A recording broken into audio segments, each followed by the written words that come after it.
மதிமுகம் செய்திகள். இன்றைய முக்கிய நிகழ்வுகளை பார்ப்பதற்கு முன்பாக தலைப்புச் செய்திகளை பார்க்கலாம். குளத்தில் மூழ்கி 3 சிறுவர்கள் உயிரிழப்பு. முதலமைச்சர் மு.க. ஸ்டாலின் நிவாரணம் அறிவிப்பு. அகமதாபாத் லண்டன் விமான விபத்து முதற்கட்ட விசாரணை அறிக்கை வெளியீடு. தேர்வு முடிவுகள் 3 மாதத்திற்குள் வெளியிடப்படும். டிஎன்பிஎஸ்சி தலைவர் பிரபாகர் பேட்டி. சமூக வலைதள கணக்குகளை மீட்டு தர வேண்டும். பாமக நிறுவனர் ராமதாஸ் டிஜிபி அலுவலகத்தில் புகார். விஜய் தலைமையில் முதல் போராட்டம். தாவேகா போராட்டத்திற்கு காவல்துறை அனுமதி.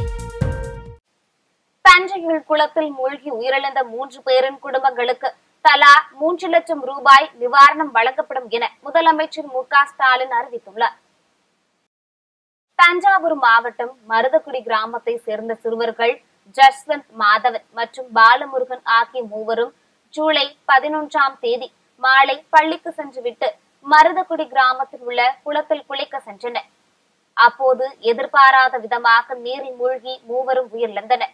இது தொடர்பாக முதலமைச்சர் மு.க. ஸ்டாலின் வெளியிட்டுள்ள அறிக்கைகள், மாணவர்கள் மூவரும் குளத்தில் மூழ்கி உயிரிழந்த துயரமான செய்தியை கேட்டு மிகுந்த அதிர்ச்சியும் வேதனையும் அடைந்ததாக கூறியுள்ளார். மேலும் இச்சம்பவத்தில் உயிரிழந்த சிறுவர்களின் பெற்றோர்களுக்கும் அவர்களது உறவினர்களுக்கும் தனது ஆழ்ந்த இரங்கலையும் ஆறுதல்களையும் தெரிவித்துக் கொள்வதோடு அவர்களது பெற்றோர்களுக்கு தலா 3 லட்சம் ரூபாய் முதலமைச்சரின் பொது நிவாரண நிதியிலிருந்து வழங்கிடவும் உத்தரவிட்டுள்ளதாக குறிப்பிட்டுள்ளார். இந்தியாவையே உலுக்கிய அகமதாபாத் லண்டன் விமான விபத்து குறித்த முதற்கட்ட விசாரணை அறிக்கை வெளியானது. கடந்த மாதம் அகமதாபாத்திலிருந்து லண்டன் புறப்பட்ட விமானம் புறப்பட்ட சில வினாடிகளிலேயே மருத்துவக் கல்லூரி விடுதி மீது விழுந்து நொறுங்கியது. விமானத்தில் பயணித்த 242 பேரில் 241 பேர் உயிரிழந்தனர். விடுதி மற்றும் அருகில் உள்ளவர்கள் 19 பேர் உயிரிழந்ததாக தெரிவிக்கப்பட்டது. இதனால் மொத்தம் 260 பேர் உயிரிழந்ததாக அதிகாரப்பூர்வமாக அறிவிக்கப்பட்டுள்ளது. விபத்து புலனாய்வு பணியகம் விசாரணை நடத்தி வருகிறது. இந்த குழு விசாரணை அறிக்கையை ஒன்றிய அரசிடம் தாக்கல் செய்துள்ளன. இந்நிலையில் அகமதாபாத் விமான விபத்துக்கு என்ஜின்களுக்கான எரிபொருள் விநியோகம் தடைப்பட்டதே காரணம் என 15 பக்கங்கள் கொண்ட முதற்கட்ட விசாரணை அறிக்கைகள் தெரிவிக்கப்பட்டுள்ளது. விமானம் புறப்பட்ட சில நொடிகளிலேயே எரிபொருள் விநியோகம் தடைப்பட்டதால் 2 என்ஜின்களும் செயலிழந்ததாக விசாரணை அறிக்கையில் தெரிவிக்கப்பட்டுள்ளது. மேலும் அந்த அறிக்கையில் 2 விமானிகள் பேசிக்கொண்ட தகவல்களும் வெளியாகியுள்ளன. ஒரு விமானி தனது சக விமானியிடம் எரிபொருள் செல்லும் வால்வை ஏன் அடைத்தீர்கள் என கேட்டுள்ளார். அதற்கு நான் அந்த வால்வை அடைக்கவில்லை என மற்றொரு விமானி பதில் கூறியதாக அறிக்கையில் தெரிவிக்கப்பட்டுள்ளது. விமானத்தின் 2 என்ஜின்களும் செயலிழந்த நிலையில் RAT என்ற அமைப்பு மூலம் விமானத்தை அவசரமாக இயக்க முயற்சி நடந்துள்ளது. அப்போது எரிபொருள் செல்லும் 2 வால்வுகளும் மீண்டும் செயல்பட தொடங்கி ஒரு என்ஜின் மட்டுமே ஓட தொடங்கி உள்ளது. இதனால் விமானம் மேல் செல்ல முடியாமல் கீழே விழுந்து நொறுங்கி உள்ளது. கட்டடங்கள் மீது விழுந்து தீப்பிடித்ததே விமானம் முழுவதுமாக சேதமடை காரணம் என்றும் அறிக்கையில் தெரிவிக்கப்பட்டுள்ளது. முதற்கட்ட அறிக்கை தற்போது வெளியான நிலையில் முழுமையான அறிக்கை வர இன்னும் 6 மாதங்கள் ஆகும் என்று கூறப்படுகிறது. குரூப் 4 தேர்வு முடிவுகள் 3 மாதத்தில் வெளியிடப்படும் என டிஎன்பிஎஸ்சி தலைவர் பிரபாகர் தெரிவித்துள்ளார். தமிழ்நாடு முழுவதும் 4922 மையங்களில் டிஎன்பிஎஸ்சி குரூப் 4 தேர்வு நடைபெற்று வருகிறது. 3935 பணியிடங்களுக்கு நடைபெறும் இந்த தேர்வை 13,89,000 பேர் எழுதுகின்றனர். இந்நிலையில் சென்னை தேர்வு மையத்தில் டிஎன்பிஎஸ்சி தலைவர் பிரபாகர் ஆய்வு செய்தார். பின்னர் செய்தியாளர்களை சந்தித்து பேசிய அவர், கடந்த ஆண்டு 10,000 பேரும் நடப்பாண்டில் தற்போது வரை 11,000க்கும் மேற்பட்டோர் தேர்வு செய்யப்பட்டுள்ளதாக கூறினார். தொடர்ந்து பேசிய அவர் 7 தேர்வுகளை அறிவித்து அதில் 5 தேர்வுகளை முடித்துள்ளதாகவும் குரூப் 4 தேர்வு முடிவுகள் 3 மாதத்தில் வெளியிடப்படும் எனவும் தெரிவித்தார். மேலும் வரும் நாட்களில் 10,000 காலி பணியிடங்களுக்கு டிஎன்பிஎஸ்சி தேர்வு நடைபெறும் என்று கூறினார். இந்த தேர்வு மொத்தம் 2,49,000 பேர் இதற்கு விண்ணப்பம் அளித்திருக்கிறார்கள். இந்த தேர்வு தமிழ்நாடு முழுவதும் 44 மையங்களில் நடக்குது. சென்னையில் ஏறக்குறைய ஒரு 170 ஹாலில் இந்த தேர்வு நடந்து கொண்டிருக்கிறது. ஒவ்வொரு ஹாலில் 200லேருந்து 300 பேர் இருப்பாங்க. இப்போ நம்ம இங்கே பார்வையிட்டு கொண்டிருக்கிற இந்த தேர்வு மையத்தில் 200 மாணவர்கள் நமக்கு விண்ணப்பித்திருந்தார்கள். அந்த 200ல் 156 பேர் இன்று தேர்வு எழுதி கொண்டிருக்கிறார்கள். 44 பேர் வரல. ஸோ இந்த தேர்வுகளுக்கான முடிவுகள் ஒரு 2 மாதத்தில் வெளியிடப்படும். 2 மாதத்துக்குள்ளாக வெளியிடப்பட்டு அடுத்து மெயின் தேர்வு அதிலிருந்து ஒரு 3 மாதத்துக்குள்ளே நடைபெறும். 2 மந்த்ஸ்க்குள்ளே எனிடே. ஆமாம், 2 மாதத்துக்குள்ளே வெளியிடப்படும். அதுக்கப்புறம் 3 மாதத்தில் மெயின் தேர்வு நடைபெறும். இந்த தேர்வில் மொத்தம் 72 பணிகள், இன்று 72 போஸ்ட் இருக்குது. இந்த தேர்வில் deputy collector 28 post, DSP 7 post, assistant commissioner commercial taxes 19 post, அப்புறம் AD rural development, district employment officer, AC labour, assistant conservator of forest உள்ளிட்ட பல பதவிகள் இதில் இருக்குது. தமிழ்நாடு அரசு பணியாளர் தேர்வாணையம் இருந்துட்டு மொத்தம் இதுவரைக்கும் கடந்த ஆண்டில் 10,701 பேருக்கு வேலைவாய்ப்பு கொடுத்துருக்குது. இந்த ஆண்டு ஜனவரியிலிருந்து இன்று வரைக்கும் ஏறக்குறைய 10,227 பேருக்கு வேலைவாய்ப்பு வழங்கப்பட்டுள்ளது. இப்போ நம்ம இனிமேல் அறிவிக்கக்கூடிய தேர்வுகள், இப்போ நடந்து கொண்டிருக்கிற தேர்வுகள் இதெல்லாம் முடிந்து ஏறக்குறைய இன்னும் ஒரு 12,231 பேருக்கு நம்ம வேலைவாய்ப்பு வழங்க வாய்ப்பு இருக்கிறது. அன்புமணி ஆதரவாளர்களிடமிருந்து சமூக வலைதள கணக்குகளை மீட்டு தர கோரி காவல்துறை தலைமை இயக்குநரிடம் பாமக நிறுவனர் ராமதாஸ் புகார் அளித்துள்ளார். பாட்டாளி மக்கள் கட்சி நிறுவனர் ராமதாசுக்கும் அவரது மகன் அன்புமணிக்கும் இடையே மோதல் நீடித்து வருகிறது. கட்சியில் தனக்கே அதிகாரம் என்று இருவரும் மாறி மாறி கூறுவதால் கட்சிகள் குழப்பம் நீடித்து வருகிறது. தொடர்ந்து தனது வீட்டில் யாரோ ஒட்டு கேட்கும் கருவி வைத்துள்ளதாகவும் அது லண்டனில் இருந்து வந்தது என்றும் ராமதாஸ் பரபரப்பு குற்றச்சாட்டை முன்வைத்தார். இந்நிலையில் தன்னுடைய சமூக வலைதள கணக்குகளை அன்புமணி ஆதரவாளர்களிடம் இருந்து மீட்டு தர கோரி பாமக நிறுவனர் ராமதாஸ் காவல்துறை தலைமை இயக்குநரிடம் புகார் மனு அளித்துள்ளார். தன்னுடைய எக்ஸ் மற்றும் பேஸ்புக் கணக்குகளை அன்புமணி ஆதரவாளர்கள் வைத்துள்ளதாகவும் அதன் பாஸ்வேர்டுகள் மாற்றப்பட்டுள்ளதாகவும் அதை மீட்டெடுக்க தேவையான தகவல்கள் வேறொருவருக்கு வழங்கப்பட்டுள்ளதாகவும் ராமதாஸ் தனது மனுவில் கூறியுள்ளார். மடப்புரம் கோவில் காவலாளி அஜித்குமார் மரணத்தை கண்டித்து சென்னையில் விஜயின் தமிழக வெற்றிக் கழகம் நாளை நடத்தவுள்ள போராட்டத்திற்கு காவல்துறை அனுமதி அளித்துள்ளது.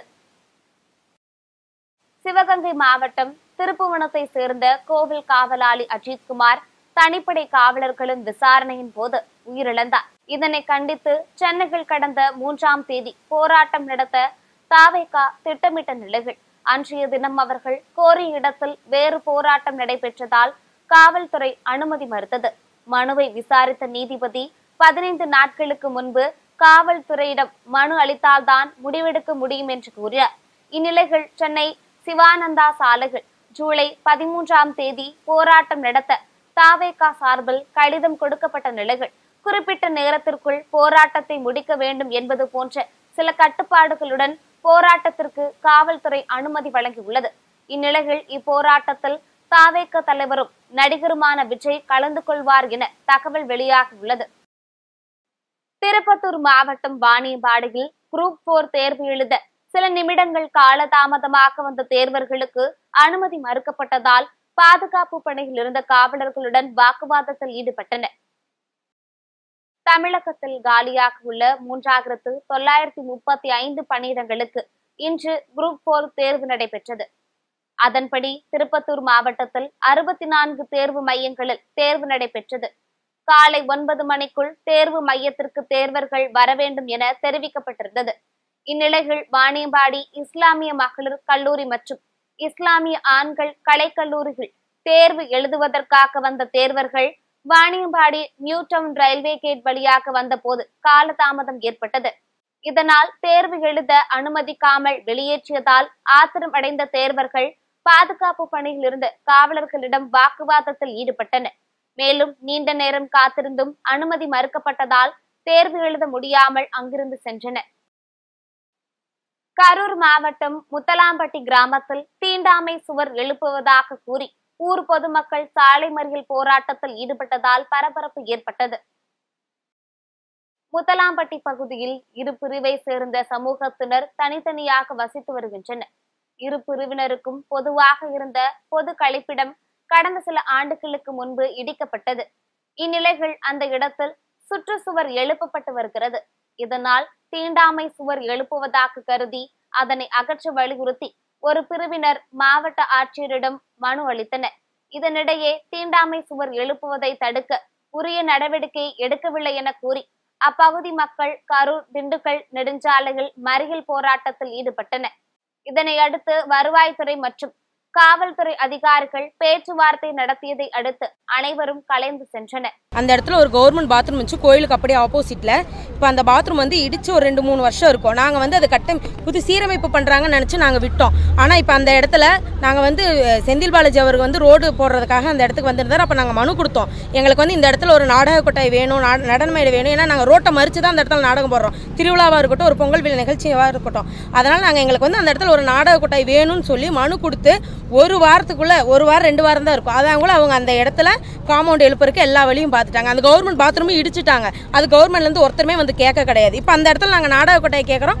அதுக்கும் அவங்க உடனே இது பண்ணிட்டாங்க. காலையில் விவோ பார்த்துட்டு இந்த மாதிரி அந்த வேலை செய்யாதீங்க, காம்பவுண்டு செஞ்சது போதும், நிறுத்துங்கன்னு சொல்லிட்டு போனாங்க. சரின்னு சொல்லிட்டு அவர் போய் ஒரு அரை மணி நேரத்தில் ஃபுல்லாமே எல்லாருமே அவங்க சேர்ந்து அவங்க ஊர் மக்கள் எல்லாம் சேர்ந்து எடுத்து வச்சிட்டாங்க. அப்போ எங்களுக்கும் அந்த இடத்துல எந்த உரிமையும் கிடையாதா? அப்போ எங்களுக்கு அந்த 30 வீடு 40 வீடு இருக்கும். எங்களுக்கு எந்த வீடு வேண்டாம், இடிச்சு தள்ளிருங்க, நாங்கள் வேணா ரோட்டில் இருந்துக்கிறோம், எங்களுக்கான உரிமையை தான் நாங்கள் கேட்குறோம். அப்போ அருந்ததிகர் சமுதாயத்தின்னு சொல்லிட்டு ஏளனமாக தானே எல்லாம் நினைக்கிறீங்க. அந்த இடம் நத்தம் புறம்போக்கு தான். அவர் விவோவும் பார்த்து சொல்லிட்டு போட்டார், இது நத்தம் புறம்போக்கு தான், எல்லாத்துக்கும் பொதுவானதா. எல்லாம் அந்த இடத்துல இருந்த பாத்ரூம் இருந்ததே இருக்குது. அந்த இடத்துல இப்போ பாத்ரூம் இல்லாத எவிடன்ஸும் இருக்கு, எல்லாமே இருக்கு. அது நத்தம் புறம்போக்கு தான். எங்களுக்கான உரிமையா அந்த இடத்துல ஒரு நாடக கொட்டாய் தான் நாங்கள் கேட்குறோம். வேற எதுவுமே நாங்கள் கேட்கல. இதுக்காக தான் நாங்கள் போராடுறோம். 1 வாரம் ஆச்சு நாங்கள் மனு கொடுத்து, எந்த ஸ்டெப்புமே எடுக்கல. கலெக்டருக்கு இருந்து விவோ இருந்து வட்டாட்சியர் கோட்டாட்சியர் எல்லா பக்கமும் நாங்கள் 5 மனு 6 மனு பக்கம் கொடுத்துருக்கோம். ஆனால் எங்களுக்குன்னு சரி எந்த நீதியும் வரல. இதுக்கு மேலே நாங்கள் என்ன பண்றது? எல்லாத்தையும் கேட்டு நாங்கள் இவ்வளோதான் இருக்கிறோம். திருவள்ளூர் மாவட்டம் வேடங்கநல்லூர் பகுதியில் சுடுகாட்டிற்கு பாதை அமைத்து தர வேண்டும் என அப்பகுதி மக்கள் பல ஆண்டுகளாக கோரிக்கை விடுத்து வருகின்றனர். புள்ளரம்பாக்கம் காவல் நிலைய எல்லைக்குட்பட்ட வேடங்கநல்லூர் அடுத்த மோவூர் கண்டிகை பகுதியிலிருந்து சுமார் 1 கிலோமீட்டர் தொலைவில் சுடுகாடு அமைந்துள்ளது. இந்த சுடுகாட்டிற்கு பாதை இல்லாததால் அப்பகுதியில் உள்ள விவசாய நிலத்தில் வழியாக இறந்தவர்களின் உடலை தூக்கி செல்லும் அவல நிலை தொடர்ந்து வருகிறது. எனவே சுடுகாட்டிற்கு பாதை அமைத்து தர கோரி ஊராட்சி மன்ற தலைவர், வட்டாட்சியர், கோட்டாட்சியர் மற்றும் மாவட்ட ஆட்சியரிடம் பலமுறை மனு அளித்துள்ளனர். ஆனால் தற்போது வரை எவ்வித நடவடிக்கையும் எடுக்கப்படவில்லை என கூறப்படுகிறது. இந்நிலையில் தற்போது அப்பகுதியில் உயிரிழந்த நபரின் உடலை நெற்பகிரில் இறங்கி எடுத்து செல்லும் அவல நிலை ஏற்பட்டுள்ளது. எனவே உடனடியாக சுடுகாட்டிற்கு பாதை அமைத்து தர வேண்டும் என பொதுமக்கள் கோரிக்கை விடுத்துள்ளனர். மதுரையில் அதிக ஒலி எழுப்பிய பேருந்துகளின் ஏர் ஹாரன்களை அதிகாரிகள் பறிமுதல் செய்தனர். மதுரை ஆரப்பாளையம் பகுதியில் இயக்கப்படும் அரசு மற்றும் தனியார் பேருந்துகளில் அதிக ஒலி எழுப்பும் ஏர் ஹாரன்கள் பயன்படுத்தப்படுவதால் பொதுமக்கள் சிரமத்திற்கு ஆளாகினர். இது தொடர்பாக நடவடிக்கை எடுக்க வலியுறுத்தி தொடர்ந்து புகார்கள் வந்தன. அதன் பேரில் மாசு கட்டுப்பாட்டு வாரிய அதிகாரிகள், போக்குவரத்து துறையினர் மற்றும் காவல்துறையினர் வாகன சோதனையில் ஈடுபட்டனர். அப்போது அரசு தனியார் பேருந்துகளில் இருந்து அதிக ஒலி எழுப்பும் ஏர் ஹாரன்களை பறிமுதல் செய்தனர். குறிப்பாக அதிக ஒலி எழுப்பிய 10க்கும் மேற்பட்ட பேருந்துகளில் இருந்து ஏர் ஹாரன்கள் பறிமுதல் செய்யப்பட்டு அபராதம் விதிக்கப்பட்டது. கரூரில் சிபிஎஸ்இ பள்ளி சார்பில் நடைபெற்று வரும் ஜூடோ போட்டியில் ஆயிரக்கணக்கான மாணவ மாணவியர்கள் ஆர்வமுடன் பங்கேற்றுள்ளனர். கரூர் சேலம் பைபாஸ் பகுதியில் அமைந்துள்ள தனியார் பள்ளி வளாகத்தில் சிபிஎஸ்இ பள்ளிகளுக்கான சவுத் ஜோன் 1 ஜூடோ போட்டி நேற்று தொடங்கியது. 3 நாட்கள் நடைபெறும் இப்போட்டிகள் தமிழ்நாடு, ஆந்திரா, தெலுங்கானா, புதுச்சேரி மற்றும் அந்தமான் நிக்கோபார் தீவுகளில் இருந்து சுமார் 1000க்கும் மேற்பட்ட மாணவ மாணவிகள் கலந்து கொண்டு தங்களது திறமைகளை வெளிப்படுத்தி வருகின்றனர். இப்போட்டியானது 11, 14, 17, 19 ஆகிய வயது அடிப்படையில் நாக் அவுட் முறையில் நடைபெறுகிறது. இறுதியாக முதல் 3 இடங்களை பிடிக்கும் மாணவ மாணவிகள் ராஜஸ்தானில் ஆகஸ்ட் மாதம் நடைபெறும் தேசிய அளவிலான ஜூடோ போட்டியில் கலந்து கொள்ள உள்ளனர். மயிலாடுதுறை அருகே உள்ள குத்தாலம் ஒழுங்குமுறை விற்பனை கூடத்தில் நடைபெற்ற மறைமுக ஏலத்தில் 2,15 லட்சம் ரூபாய்க்கு பருத்தியை வியாபாரிகள் கொள்முதல் செய்தனர். மயிலாடுதுறை மாவட்டத்தில் இந்த ஆண்டு 5239 ஹெக்டேர் பரப்பளவில் பருத்தி சாகுபடி செய்யப்பட்டது. தற்போது பருத்தியை அறுவடை செய்து ஒழுங்குமுறை விற்பனை கூடங்கள் மூலம் வியாபாரிகள் விற்பனை செய்து வருகின்றனர். அந்த வகையில் குத்தாலத்தில் உள்ள ஒழுங்குமுறை விற்பனை கூடத்தில் தேசிய வேளாண் மின்னணு சந்தை திட்டத்தின் கீழ் பருத்தி மறைமுக ஏலம் நடைபெற்றது. அப்போது 850 விவசாயிகள் பருத்தியை விற்பனைக்கு கொண்டு வந்தனர். இதில் தேனி, கோவை, பெரம்பலூர், விழுப்புரம், திருப்பூர் உள்ளிட்ட மாவட்டங்கள் மற்றும் ஆந்திரா, குஜராத் உள்ளிட்ட மாநிலங்களில் இருந்து வந்திருந்த வியாபாரிகள் பருத்தியை கொள்முதல் செய்தனர். அப்போது பருத்தி குவிண்டால் ஒன்றுக்கு அதிகபட்ச விலையாக 7,681 ரூபாய்க்கும் குறைந்தபட்ச விலையாக 6,900 ரூபாய்க்கும் விலை போனது. குறிப்பாக 2,15,00,000 ரூபாய்க்கு பருத்தியை வியாபாரிகள் கொள்முதல் செய்தனர். சென்னையில் இன்று ஆபரண தங்கம் விலை சவரனுக்கு 520 ரூபாய் உயர்ந்து 73,120 ரூபாய்க்கு விற்பனை செய்யப்படுகிறது. தங்கம் விலை கடந்த சில நாட்களாக ஏற்ற இறக்கத்தை சந்தித்து வரும் நிலையில் இன்று தங்கம் விலை சவரனுக்கு 520 ரூபாய் உயர்ந்துள்ளது.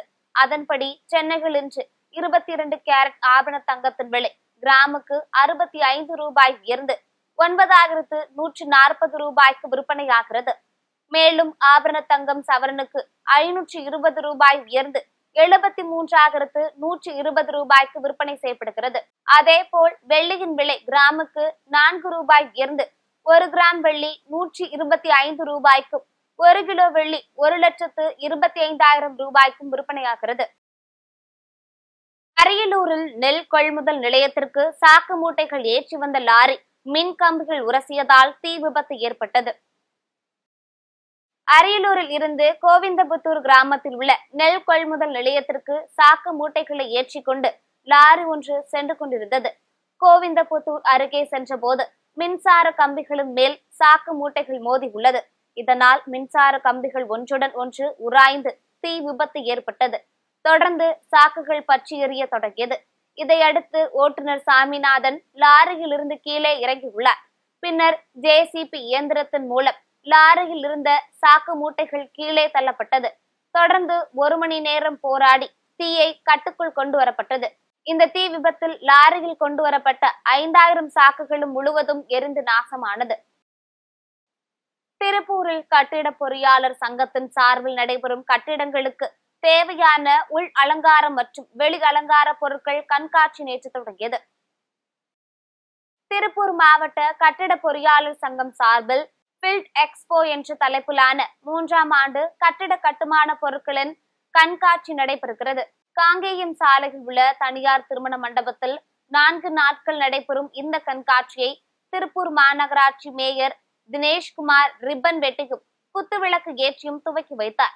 இந்த கண்காட்சிகள் 100க்கும் மேற்பட்ட அரங்குகளில் கட்டிடத்திற்கு தேவையான கட்டுமான பொருட்கள் மற்றும் உள் அலங்காரம், வெளி அலங்கார பொருட்கள் காட்சிப்படுத்தப்பட்டுள்ளது.